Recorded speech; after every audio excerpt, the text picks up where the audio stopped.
Halo, jumpa lagi dengan saya di Willy Walking Channel. Kali ini kita akan belajar materi sejarah Indonesia kelas 12 untuk SMA, MA, SMK, dan MAK.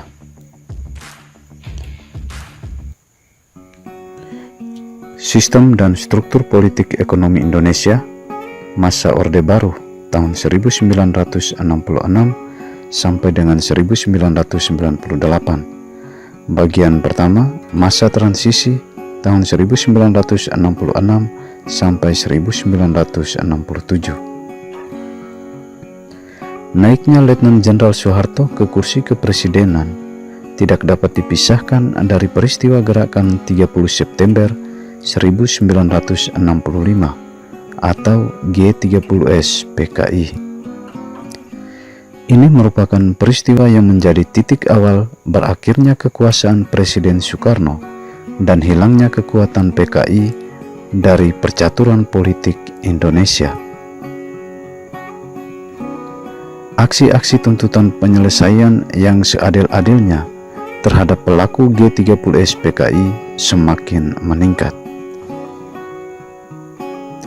Aksi-aksi Tritura. Perasaan tidak puas terhadap keadaan saat itu mendorong para pemuda dan mahasiswa mencetuskan 3 tuntutan rakyat yang kemudian dikenal dengan nama Tritura.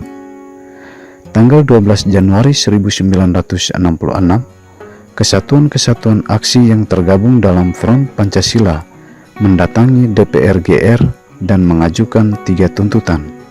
1. Pembubaran PKI. 2. Pembersihan kabinet dari unsur-unsur G30S PKI. Dan yang ketiga, penurunan harga atau perbaikan ekonomi. Surat Perintah 11 Maret. Supersemar berisi pemberian mandat kepada Letjen Soeharto selaku Panglima Angkatan Darat dan Pangkop Kamtib untuk memulihkan keadaan dan kewibawaan pemerintah. Mandat itu kemudian dikenal sebagai Surat Perintah 11 Maret atau Supersemar. Adapun 3 jenderal yang membawa Surat Perintah 11 Maret dari Soekarno ke Soeharto, di antaranya M. Yusuf,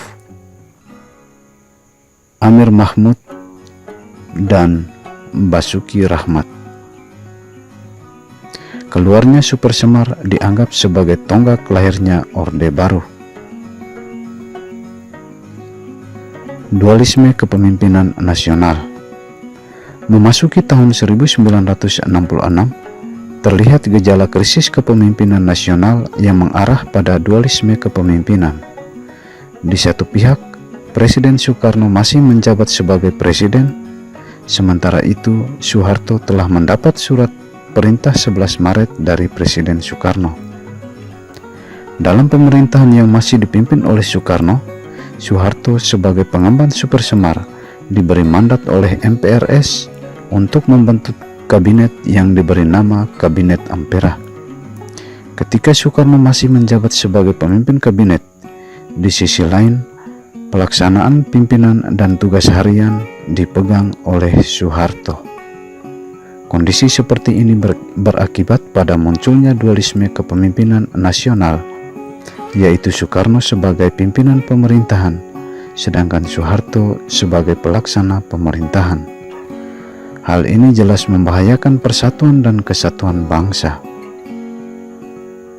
Dalam sidang MPRS yang digelar sejak akhir bulan Juni sampai awal Juli 1966, memutuskan menjadikan Supersemar sebagai ketetapan atau TAP MPRS. Pada tanggal 12 Maret 1967, Jenderal Soeharto dilantik menjadi pejabat Presiden Republik Indonesia oleh Ketua MPRS, Jenderal Abdul Haris Nasution. Setelah setahun menjadi pejabat presiden, Soeharto kemudian dilantik menjadi Presiden Republik Indonesia pada tanggal 27 Maret 1968 dalam sidang umum kelima MPRS. Pengukuhan tersebut menandai berakhirnya dualisme kepemimpinan nasional dan dimulainya pemerintahan Orde Baru. Terima kasih, sampai jumpa pada episode berikutnya.